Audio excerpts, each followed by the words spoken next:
સ્વામિનારાયણ અથવા સહજાનંદ સ્વામી સ્વામિનારાયણના સંપ્રદાયના સ્થાપક તથા ઈષ્ટદેવ છે. તેમનું મૂળ નામ ઘનશ્યામ પાંડે હતું અને તેમનો જન્મ ઉત્તર પ્રદેશના છપૈયા ગામે 1781માં થયો હતો. 1792માં તેમણે પ્રવાસ શરૂ કર્યો અને હિમાલયથી કન્યાકુમારી, જગન્નાથપુરીથી કાઠિયાવાડ, ગુજરાત એમ આખા ભારતમાં પગપાળા યાત્રા કરી. ગુજરાતના લોજપુરમાં યાત્રા વિરામ કર્યો અને રામાનંદ સ્વામીને ગુરુ બનાવ્યા. રામાનંદ સ્વામીએ ઉદ્ધત્વ સંપ્રદાયની ગાદી તેમને સોંપી.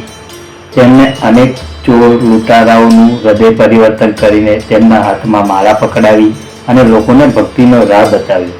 તેમણે અનુયાયીઓને સ્વામિનારાયણ મંત્ર આપ્યો અને સ્વામિનારાયણ તરીકે પ્રસિદ્ધ થયા.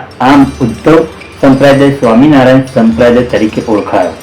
તેમણે સમાજોત્થાન, વ્યસન મુક્તિ, સ્ત્રી કલ્યાણ જેવા સામાજિક કાર્યો પણ કર્યા છે. આજે આ સંપ્રદાયમાં લગભગ 12 લાખ લોકો જોડાયેલ છે.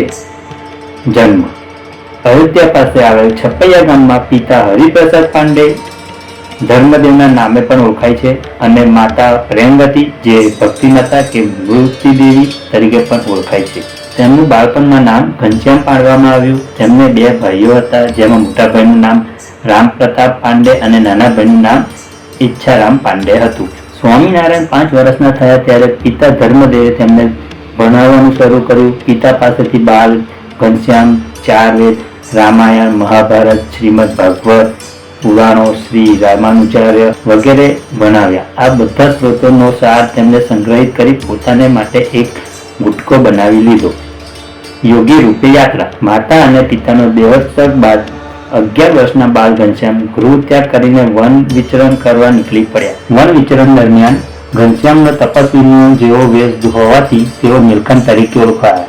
નીલકંઠ વર્ણીએ 7 વર્ષ સુધી દેશના જુદા જુદા વિભાગોમાં પગપાળા પ્રવાસ કર્યો. સૌ પ્રથમ તેઓ હિમાલયમાં સૂર્યાસ્તમાં ગયા.